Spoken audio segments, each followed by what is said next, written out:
អូខេបាទស្វាគមន៍មកកាន់ channel រៀនជំនាញកុំព្យូទ័រសម្រាប់មិត្តអ្នកសិក្សាបាទបងប្អូនសិស្សានុសិស្សជាទីស្រឡាញ់រាប់អានអូខេថ្ងៃនេះគឺខ្ញុំនឹងបង្រៀនពីកម្មវិធី PowerPoint Microsoft PowerPoint អំពីរបៀបធ្វើឲ្យអក្សរមានចលនានិង background មានចលនាអូខេអញ្ចឹងនៅក្នុងការរៀនរបស់បងប្អូននៅថ្ងៃនេះគឺខ្ញុំដាក់ថា how to create animations បាទរបៀបធ្វើឲ្យវាមានចលនាលេខ1គឺយើងសិក្សាអំពី Thai letters បាទរបៀបវាយអក្សរចំណុចទី2អូខេចំណុចទី1យើងសិក្សាអំពី Thai letters របៀបវាយអក្សរនៅក្នុងកម្មវិធី Microsoft PowerPoint ចំណុចទី2គឺយើងរៀនអំពី choose animations ការជ្រើសរើសនៅសកម្មភាពចលនាផ្សេងៗ number 3លេខ3អូខេ slideshow គឺយើងសិក្សាអំពីរបៀបបាទធ្វើបញ្ចាំង slide and number 4 set up slideshow គឺយើងរៀបចំនៅមុននឹងយើង slideshow យើងត្រូវចេះ set up វាសិននៅក្នុងចលនាកម្មវិធីរបស់ Microsoft PowerPoint អូខេអញ្ចឹងចូលទៅអនុវត្តទាំងអស់គ្នា let's go អញ្ចឹងខ្ញុំមានគំរូបែបនេះអូខេដំបូងគឺដោយសារតែនេះជាប់ចលនាដូច្នេះខ្ញុំcopy អានេះមួយសិនចុចមើលស្ដាំ duplicate មួយអញ្ចឹងនេះគឺអានេះវាមានចលនាអក្សរយើងនេះគឺយើងនឹងលុបវាចោលហើយ background យើងអញ្ចឹងខ្ញុំ slide show ត្រង់នេះមួយគឺមានចលនាយ៉ាងម៉េចអូខេ slide show វាបន្តិចសិនបាទវាមានចលនាបែបនេះអូខេបាទអញ្ចឹងយើងនឹងធ្វើអក្សរឲ្យមានចលនាដូចគេអូខេទី1គឺយើងសិក្សាអំពីរបៀបវាយអក្សរនៅក្នុងនឹងអញ្ចឹងនេះជា background ដែលយើងត្រូវធ្វើចុចយកពាក្យថា insert ហើយយើងអាចយកពាក្យថា work art នេះមកសរសេរក៏បាន text box នេះមកសរសេរក៏បានឥឡូវខ្ញុំចូលទៅ insert អូខេបងប្អូនចូលយកពាក្យថា insert រួចហើយចូលមកពាក្យថា work art អូខេ work art បាទរួចហើយគឺយើងសរសេរអក្សរនៅកន្លែងនេះបាទដោយយើងសរសេរដូចនៅក្នុងកន្លែងគេគេដាក់ how to create animation បាទអញ្ចឹងយើងសរសេរនៅកន្លែងនេះមកបាទលុបវាសរសេរបែបនេះណា how to create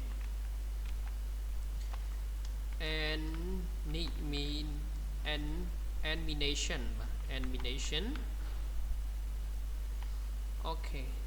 ហើយ enter គេដាក់ថាលេខ1 Thai letter បាទ Thai letter អញ្ចឹងយើងទៅសេតាមនឹងមកអូខេបាទលេខ1 Thai letters បាទទៅសេអក្សរដែលយើងទៅសេអក្សរដែលយើងត្រូវធ្វើសកម្មភាពបាទលេខ2គេដាក់ថា choose animation ជ្រើសរើសយកសកម្មភាពចលនាបាទ choose អូខេ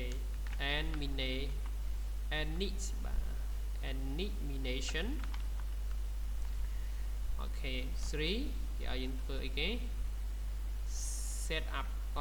slide show បាទរបៀបបញ្ចាំង slide លេខ3គឺ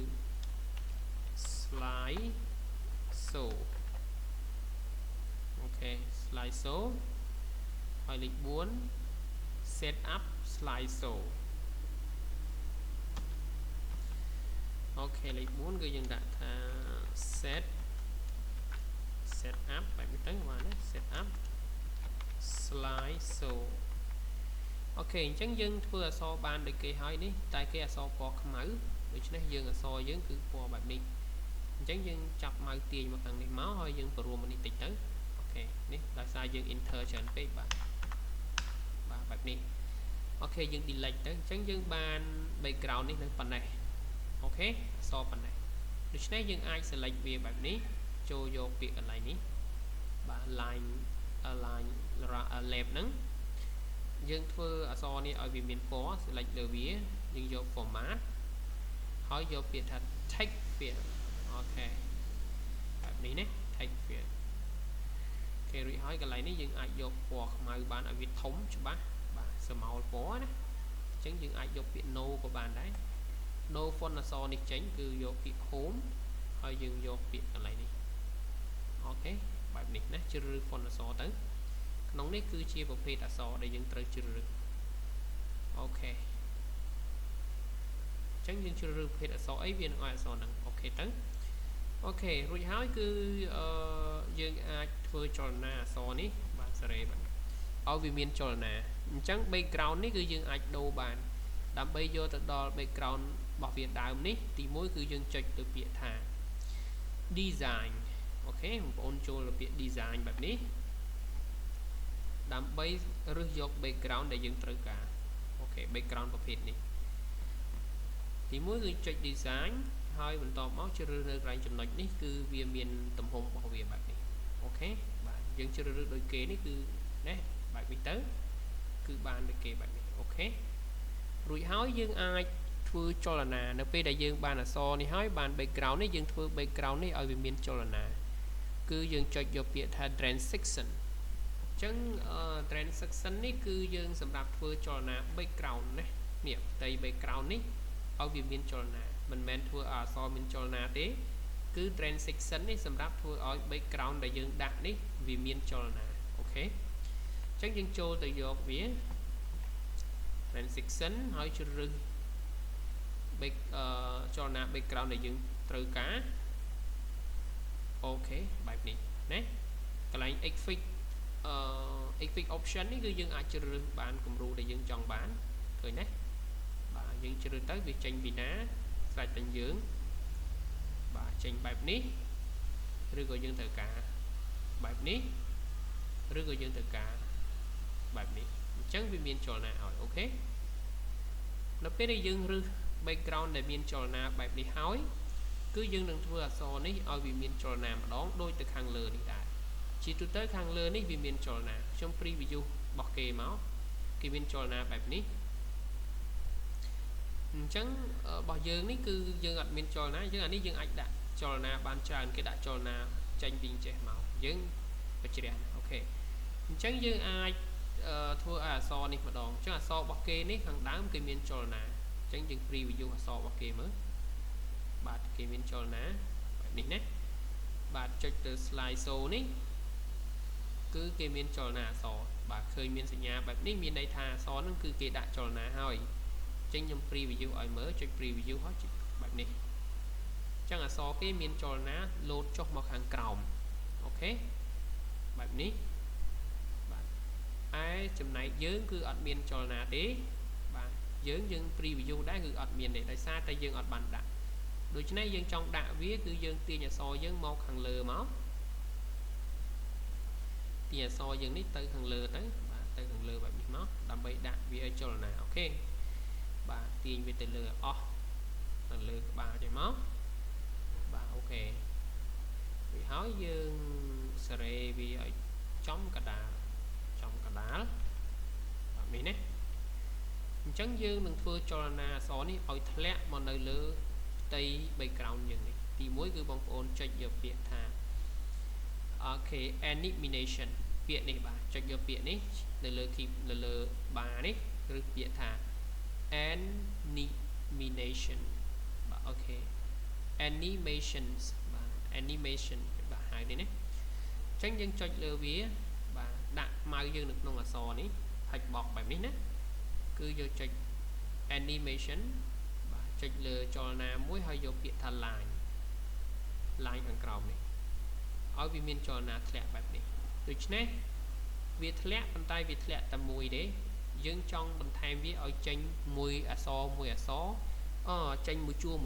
ដូច្នេះបងប្អូនចុចយកពាក្យថា exfix option ហើយជ្រើសយកពាក្យថាអូខេ by paragraph អូខេអញ្ចឹង by paragraph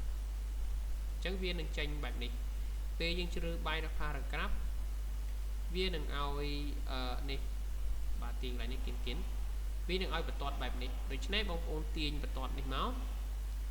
ជួរខាងលើយើងទាញធ្លាក់មកខាងក្រោមបែបនេះហើយជួរទី2នេះយើងទាញបន្ទាត់វាកន្លែងលឿននេះធ្លាក់មកបន្ទាប់បែបនេះបាទហើយជួរទី3នេះគឺនេះជួរវាយើងទាញបាទបន្ទាត់វាមកបាទនេះទាញបន្ទាត់វាបែបនេះធ្លាក់មកបន្ទាប់ទៀតបាទជួរបែបនេះហើយជួរទី3នេះយើងទាញវាធ្លាក់មកបែបនេះអូខេ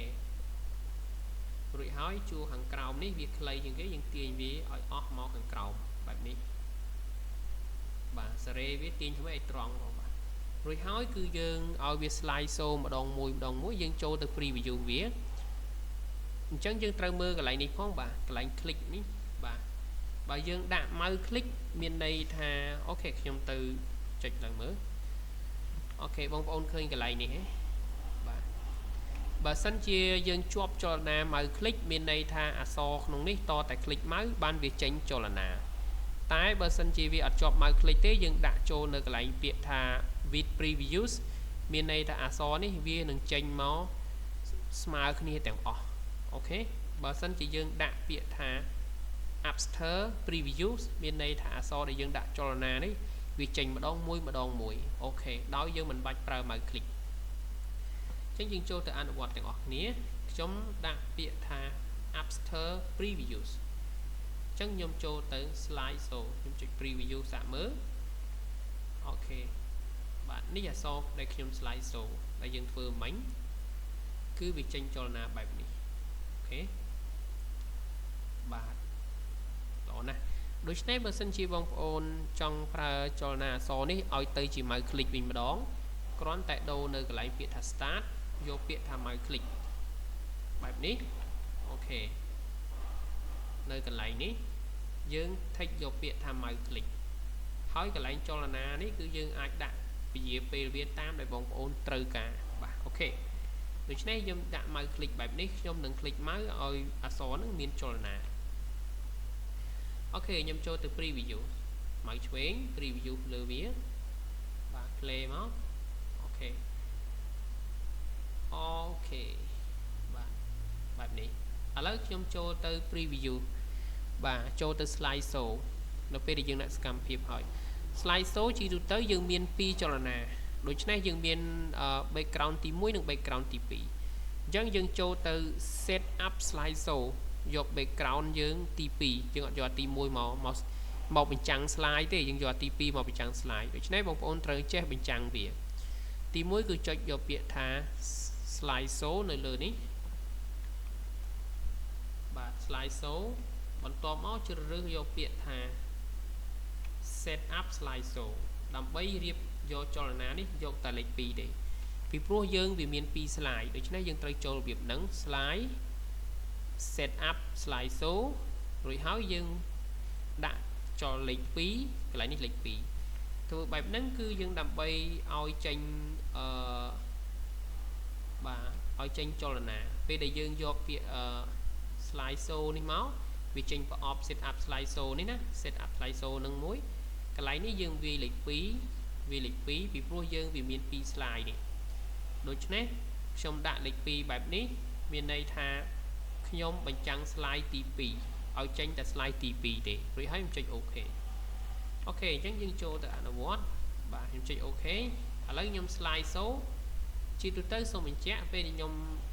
slide show គឺអក្សរនេះត្រូវតែជាប់ម៉ៅ click បាទនេះតោះតែខ្ញុំ click ម៉ៅបានវាចេញចលនាអូខេវាជាប់ម៉ៅ click នេះឥឡូវខ្ញុំចូលទៅ slide show from beginning អូខេអញ្ចឹងឃើញវាអត់មានចលនាធ្លាក់មកអក្សរធ្លាក់មកដែរដូច្នេះតតែខ្ញុំ click ម៉ៅបានអក្សរនឹងវាចេញដោយសារខ្ញុំដាក់ម៉ៅ click បាទ click ម៉ៅបែបនេះខ្ញុំចេញអក្សរមួយហើយ click ម៉ៅបន្ទាប់ទៀតខ្ញុំចេញអក្សរមួយទៀត click ម៉ៅមួយទៀតខ្ញុំចេញអក្សរមួយទៀតអញ្ចឹងយើងប្រើម៉ៅ click ទាំងអស់ click ម៉ៅមួយទៀតបានវាចេញអក្សរបើខ្ញុំអត់ click អក្សរនឹងមានន័យថាអត់ចេញទេឥឡូវខ្ញុំ click ម៉ៅមួយទៀត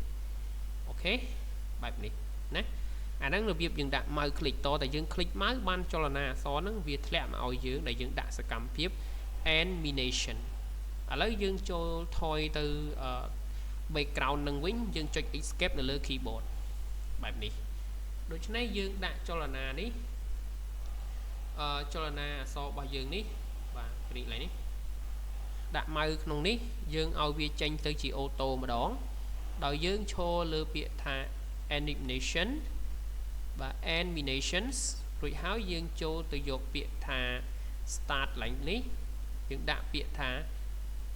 after previews អូខេរួចហើយគឺយើងចូលទៅ slideshow from beginning អូខេដូច្នេះ slide ហ្នឹងគឺវាចេញមកដោយខ្ញុំមិនចាំបាច់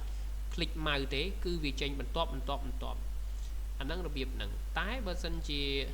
បងប្អូនឡើងធ្វើបទបង្ហាញយើងគួរតែដាក់ម៉ៅ click ទៅដើម្បីយើងមានម៉ាស៊ីនយើងបញ្ជាតតែយើងចុច click ម៉ៅបានសកម្មភាពវា load ឬក៏យើងចុចប្រដាប់បញ្ជានៅកន្លែង slideshow projector ហ្នឹងគឺយើងបញ្ជានៅក្នុងដៃយើងកាន់ចុចបញ្ជានៅក្នុងផ្ទាំងដែលយើងបញ្ចាំងទៅគឺវា load សកម្មភាពឲ្យយើងអូខេថយឡើងវិញអញ្ចឹងយើងអាចសេរីកន្លែងនេះបងប្អូនអាចសេរីដាក់គៀនចេះបានណាឲ្យវាស្មើហើយ font នេះយើងអាចបរួមវាបាន select លើវារួម font យក home រួម font បន្តិចហើយទាញចលនាវាបែបនេះធ្លាក់បែបនេះបាទរួចហើយយើងចុចទៅ slideshow ម្ដងទៀតអក្សរយើងអាចដូរពណ៌បាន highlight បានអូខេ select លើវាយកពណ៌បែបនេះអូខេរួចហើយយើងចុចពាក្យថា slideshow from beginning បាទអូខេវាចេញ slide បែបនេះ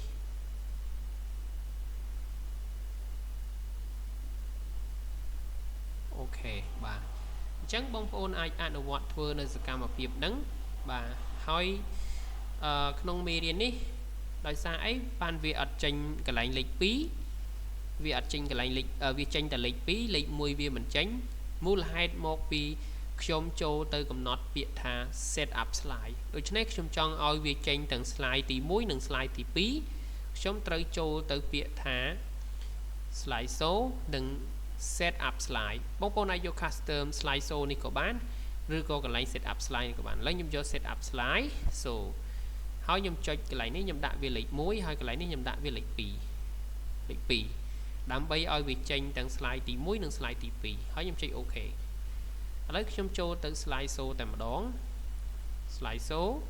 from beginning ដូច្នេះវានឹងចេញចលនា slide ទី1ឲ្យយើង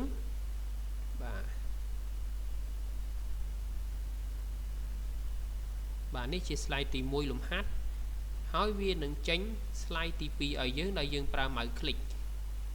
បែបនេះបាទដោយសារខ្ញុំដាក់ចលនា background គឺប្រើម៉ៅ click បាទនេះជាចលនាលំហាត់របស់យើងដែលយើងធ្វើមិញអូខេបាទអញ្ចឹងមេរៀននេះគឺមានតែប៉ុណ្្នឹងទេហើយសូមឲ្យមិត្តអ្នកសិក្សាដែលចង់ចេះកម្មវិធី slideshow នៅក្នុងកម្មវិធី Microsoft PowerPoint របៀបធ្វើបទបង្ហាញឬក៏លោកគ្រូអ្នកគ្រូដែលចង់បង្រៀនតាម Microsoft PowerPoint នោះបាទយើងគួរតែចេះរបៀបធ្វើចលនាឲ្យវាមានភាពតាក់ទាញបាទអញ្ចឹងវីដេអូប៉ុណ្នេះគឺខ្ញុំសូមបញ្ចប់ប៉ុណ្ណឹងហើយសូមឲ្យមិនសិក្សាព្យាយាមតាមដាននៅវីដេអូបង្រៀនជំនាញកុំព្យូទ័ររបស់ខ្ញុំបងប្អូននឹងអាចចេះកុំព្យូទ័របានច្រើនជំនាញបាទហើយក៏សូមអរគុណរាល់ការតាមដានវីដេអូរបស់ខ្ញុំហើយនឹងចំណាយពេលទស្សនាមើលវីដេអូនៃការបង្រៀនរបស់ខ្ញុំហើយនឹងចុច subscribe បាទនៅ channel យើងខ្ញុំតែបងប្អូនកុំភ្លេចចុចសញ្ញាកណ្ដឹងដើម្បីទទួលបានបាទវីដេអូថ្មីៗបន្តទៀតបាទអរគុណច្រើនសូមឲ្យសំណាងល្អ